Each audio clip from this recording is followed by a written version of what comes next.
Hi, my name's Nick, and this will be the first in a three-part series on the one comic book they're never going to adapt to a movie, a TV show, or anything else, DC versus Marvel. And it's because it would be a licensing nightmare, because you've got so many characters from both universes, I can't imagine the meetings that would have to happen for this to actually become a movie. But it's a great story, and not a lot of people seem to know about it. So, in the mid-90s, the height of the speculator boom, when people were just buying up all the comics they could, both companies were doing really well, and they figured it would only help both of them to do a big crossover like this. Fans had debated for literally decades over who would win in a fight between, say, Superman and the Hulk, or Captain Marvel and Thor, Aquaman and Submariner, Quicksilver and the Flash. And you can see on this cover, it's mirrored back and forth who's going to fight who is positioned opposite each side. Wonder Woman's going to fight Storm, Superboy and Spider-Man, and so on and so forth. So I've just highlighted a few points in here. I'm going to take you through the basics of the story. And we begin with Spider-Man swinging through town when a beam of light hits him. And light comes out of this. It's a cardboard box in an alleyway, and the kid walking by is Axel Asher. He's going to be a character called Access. And his power is going to be that he can teleport between universes and transport people from one universe to the other. See, there were a lot of crossovers in the mid-90s. Batman Captain America is a really good one. Superman Silver Surfer, Green Lantern Silver Surfer. And they're never explained how these people got from one universe to the other or how they got back. Well, Axel Asher, Access, is kind of an answer to that question. There's always been a character putting people back where they belong, and these crossovers just kind of happen naturally. People will end up in the other universe. The story is published jointly by DC and Marvel Comics, and it takes place in both universes. So Axel is walking down the alleyway, and he sees this bum trying to hold this light in a cardboard box, and he figures, I want no part of this. And so he skips out of there, and we cut to a really fun scene with the Joker and Spider-Man, where Joker is planning on blowing up some buildings, but when Batman doesn't show up, and in fact Spider-Man instead, he just kind of calls it off, whatever. This is not the person I was looking for. Then we get Wolverine fighting Juggernaut, and Juggernaut vanishes as the light hits him. The light is streaming through both universes in a non-direct fashion, and Juggernaut's about to throw a punch when he runs into Superman. And it's really fun. They put ads from both companies. You'll never see this in any other comic. So there's ads from Marvel and ads from DC in both comics. Here's a Spider-Man ad on the opposite page from a Batman ad. A real rarity. So the light streams out and it collects people from all over both universes who will be collected for this coming conflict. Why is there a conflict? We'll get to that. But first we cut to the Batcave, where Batman is staring down Bullseye, who's got Robin in his grasp. And Bullseye says, there's this light, that I'm not where I'm supposed to be. I'm here in this cave. I don't know how I got here. So tell me where I am, and tell me who you are. And he goes, if you hurt the boy, I am your worst nightmare. I am the Batman. Classic Batman. So Bullseye is not fazed. Robin elbows him in the throat, and, oh yeah, I forgot. I'm apologizing for having to show you the book physically. I don't have a computer right now, so it's the best I can do. I'm aware that people do this better on other channels.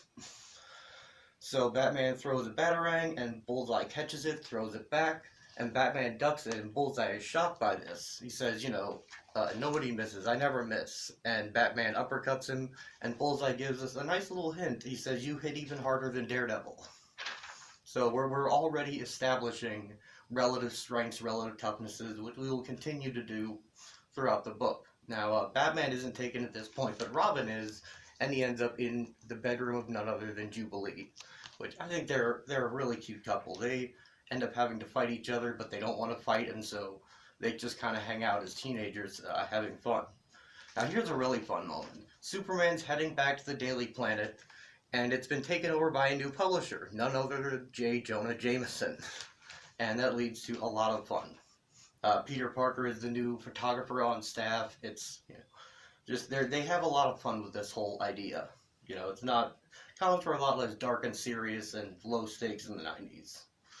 But then we cut to a montage of this is happening all over. Superheroes are appearing in both universes, fighting villains. Villains are appearing too. So we get a montage of heroes and villains in other situations. You know, Captain America and Bane, Daredevil and the Riddler, Green Goblin and Green Lantern. Here's Captain Marvel and who is that? Batman and Venom. That'd be a nice fight. See, but we're not going to go in depth with any of these.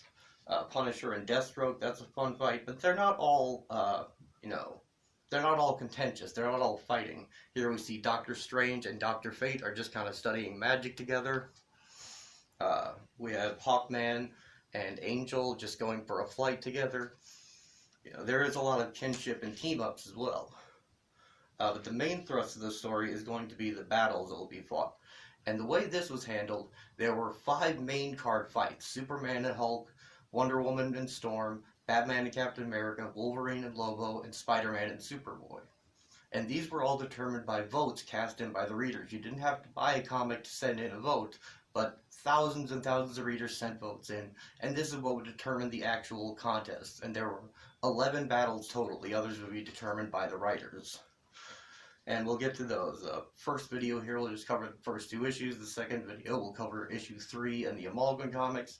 And the third video will cover the final issue and a wrap-up and maybe talk about the follow-up miniseries.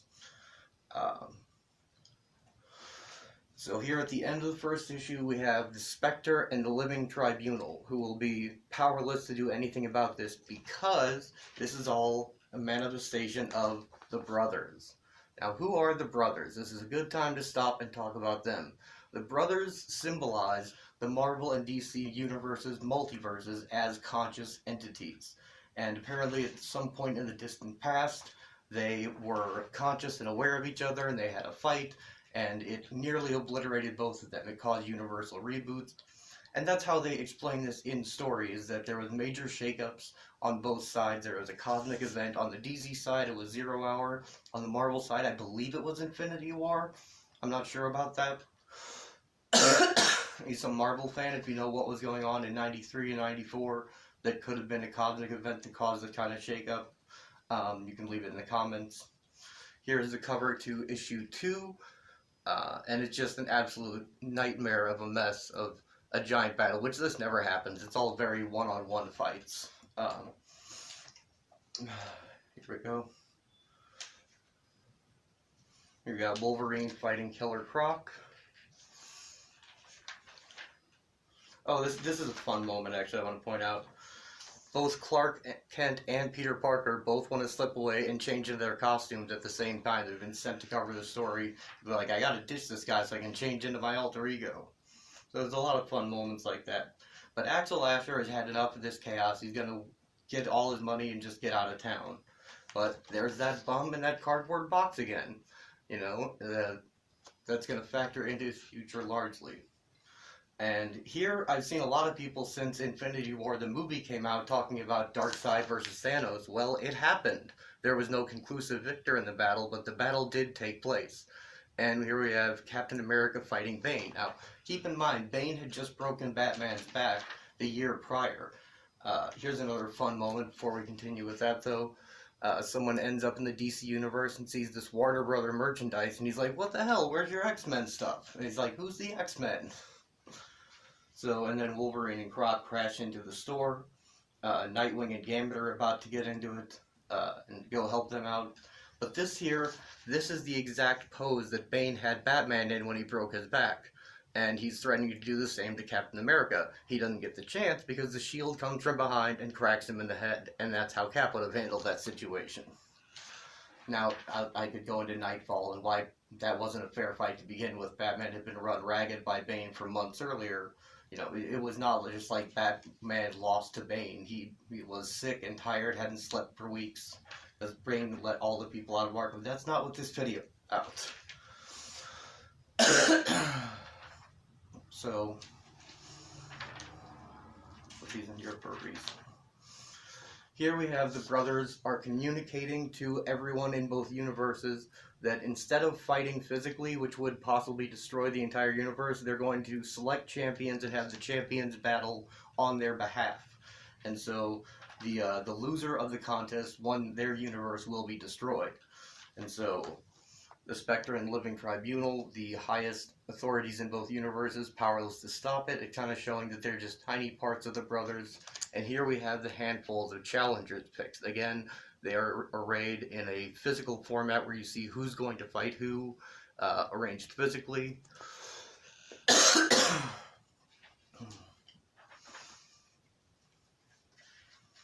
Now there's a bit here about the bum in the alleyway with the box explaining to Axel that certain people have shards of the brothers within them, and they wander the earth aimless, and that's why he's never been able to settle down and find a place in either world.